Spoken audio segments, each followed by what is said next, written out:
A reckoning of choices. By the end of the week, I'm left staring at the wreckage of my decisions. The engagement ring sits on the counter of my sister's apartment, its untarnished shine mocking me. I thought I could have it all: the fun, the freedom, and the future I dreamed of with Frank. But life doesn't work that way. Choices have consequences, and now I'm paying the price.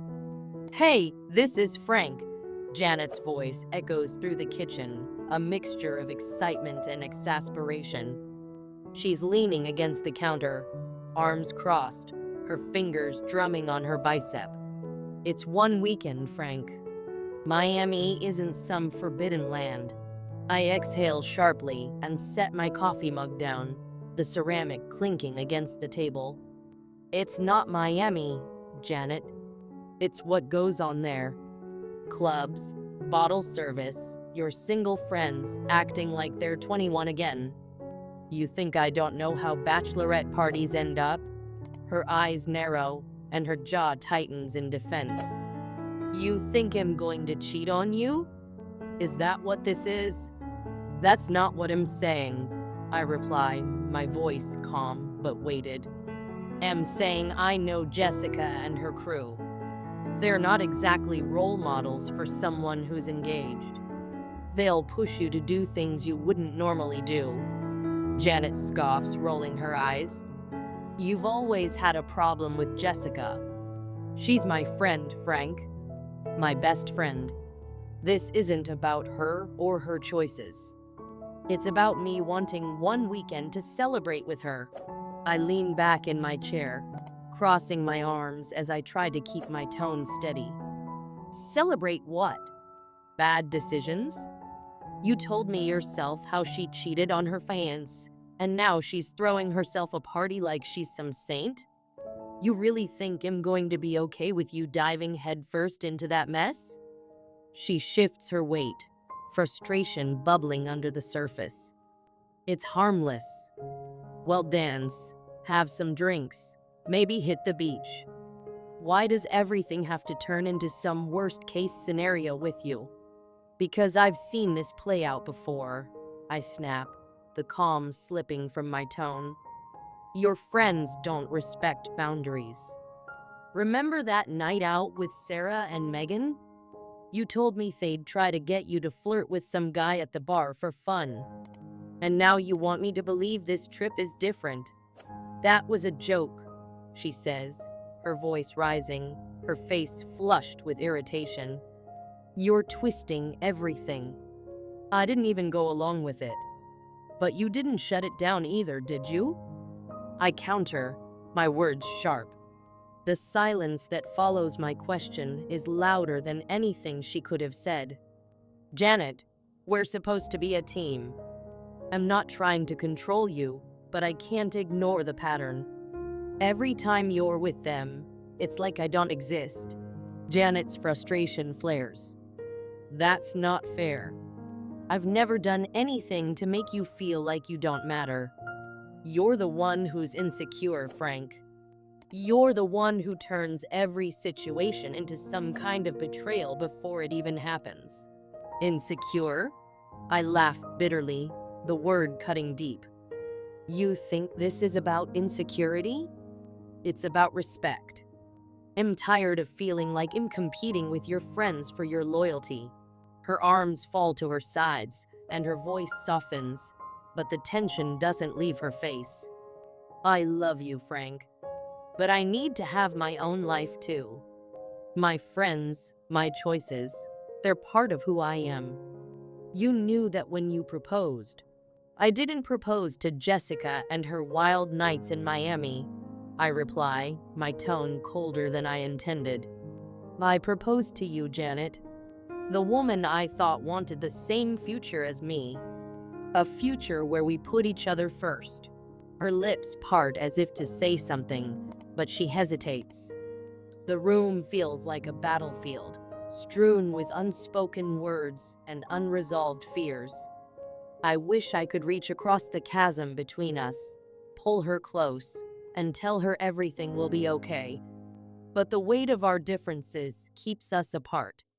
A week of reflection over the next few days, Janet packs for Miami, her movements brisk and deliberate. The sight of her suitcase in the corner of our bedroom is a constant reminder of the growing distance between us.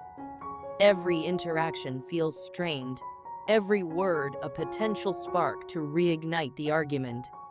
I throw myself into work, but my mind keeps circling back to her, to us.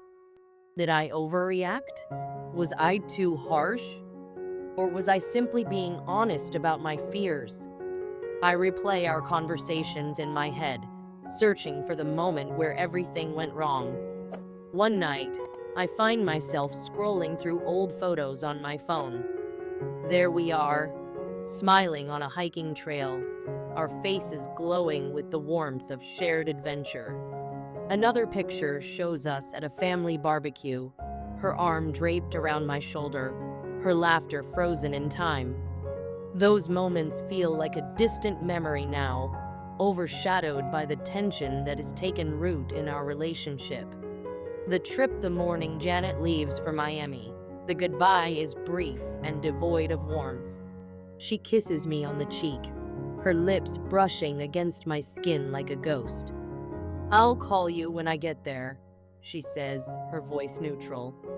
"Okay," I reply, forcing a smile that doesn't reach my eyes. As the door closes behind her, the silence in our apartment is deafening. I sit on the couch, staring at the blank TV screen, feeling the weight of her absence. Hours turn into days, and though she sends me occasional updates, photos of the beach, snippets of their nights out, I can't shake the unease gnawing at my gut.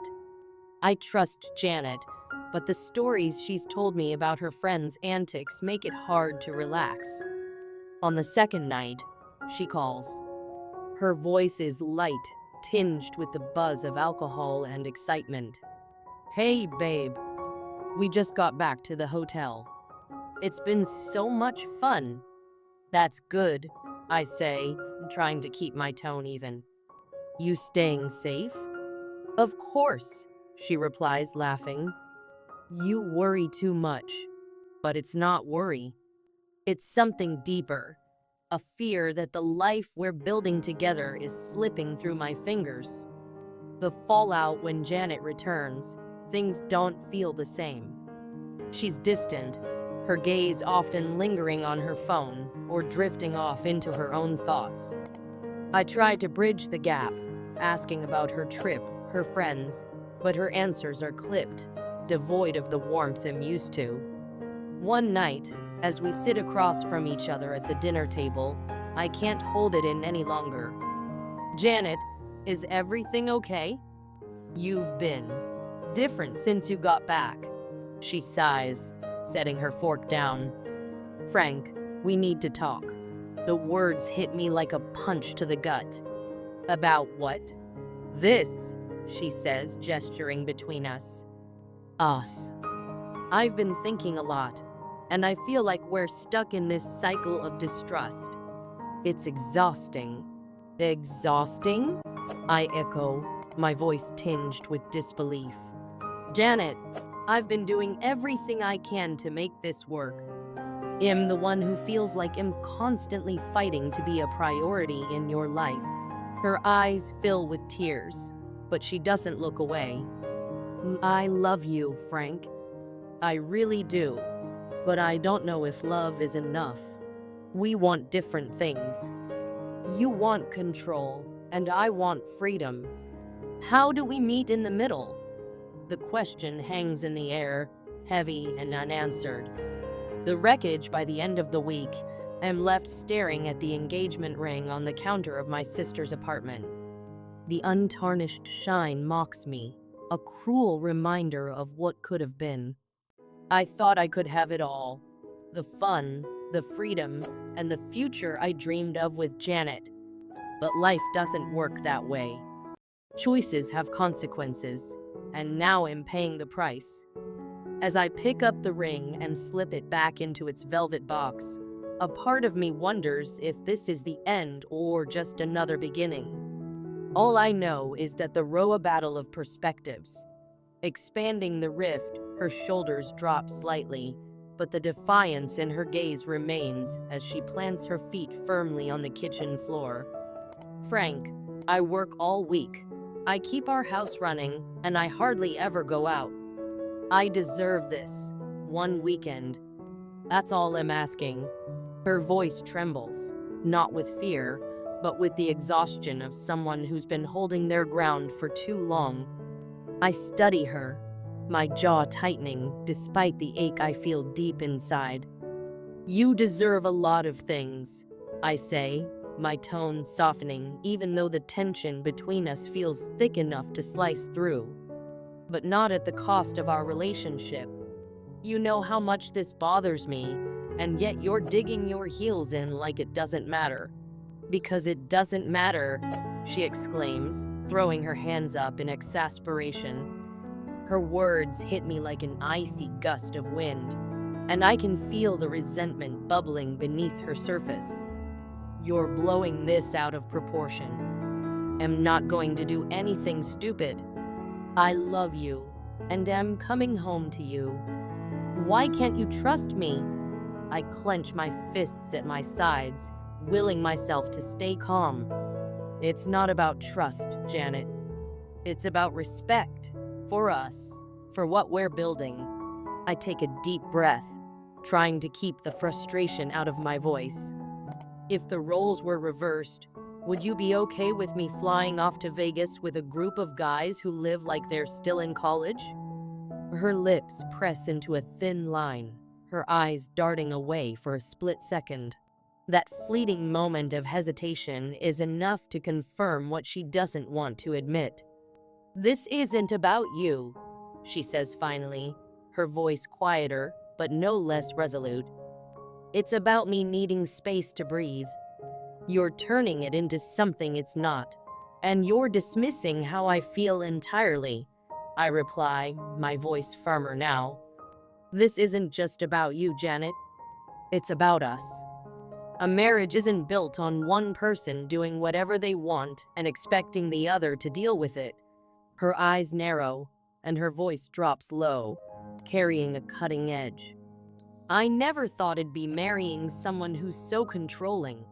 The word lands like a physical blow. My chest tightens, and I feel a cold fury creeping in. Controlling? You think me being concerned about our relationship is controlling? I take a step closer, my eyes locked on hers. Maybe you need to take a step back and think about what's really important here. She stares at me, her eyes glistening with a mixture of frustration and hurt. Fine, she says, her tone clipped and final. If you want to play the martyr, go ahead. But I'm going to this party, Frank. Whether you like it or not. Her words hang in the air like a dark storm cloud. I grip the back of the chair, the wood creaking under the pressure of my hands. My mind races with arguments, comebacks, things I want to say to make her understand, but all the words feel futile. She's made up her mind.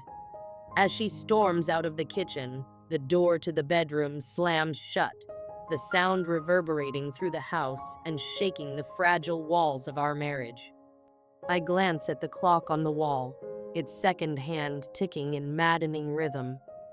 How did we get here? I sink into the chair, the quiet pressing in around me like a suffocating blanket. This isn't over. Not by a long shot. A history of cracks. The silence in the house feels heavier than usual. I sit there, replaying the argument in my head, searching for the moment it all started to unravel. It wasn't just this weekend in Vegas. It wasn't even about trust or control, not really. It was the accumulation of so many moments where we both felt unheard, misunderstood. Janet and I had always been different. I liked structure, predictability, knowing that we were moving forward with purpose. She thrived on spontaneity, living for the thrill of moments that broke the monotony of everyday life. In the beginning, our differences felt exciting. They balanced us, pulled us out of our comfort zones. But somewhere along the way, those differences turned into friction. I rub my temples, the headache building as memories flood in. Her late nights out with friends, my frustration when she'd skip plans we'd made to chase something more exciting, and the countless times I bit my tongue to keep the peace. It wasn't about control. It was about feeling like a priority, like we were building something together rather than existing in parallel lives. Janet's side of the story upstairs. I hear the faint sound of her moving around in the bedroom. I know she's angry, probably pacing or tossing clothes into a bag with more force than necessary. She's always been passionate about everything. It's one of the things I loved most about her, but that passion could turn sharp, especially when she felt cornered. I know she feels trapped, suffocated by my concerns, and maybe even by the responsibilities of marriage. She's always been fiercely independent, someone who needed to feel free, even when she was committed. And maybe I've forgotten how to make her feel that way. But isn't marriage supposed to be about compromise? About finding ways to let each other breathe without tearing at the seams of what you've built together? The morning after, when I finally get up and head to bed, the tension in the air is almost unbearable. Janet's already asleep, or at least pretending to be, her back turned to me as she curls up on the edge of the mattress. I lie awake, staring at the ceiling, my mind racing with questions I don't have the answers to. The next morning, the sun streams through the curtains, casting a golden glow over the bedroom. Janet's already up, her side of the bed cold. I hear the faint sound of a suitcase being zipped in the hallway. She appears in the doorway, dressed casually, but with an edge of determination in her posture. "I'm leaving this afternoon," she says, her tone neutral, almost businesslike. I sit up, the weight of exhaustion settling in my chest. "Janet, can we talk about this?" "Really talk?" She hesitates, her hand gripping the handle of her suitcase. "I don't want to fight anymore, Frank. I just need this. Please try to understand. Can't we find another way? Something that doesn't feel like we're tearing each other apart." My voice cracks slightly, and I hate how vulnerable I sound. She looks at me, her expression softening for the briefest moment. "I don't want to tear us apart either," she says quietly.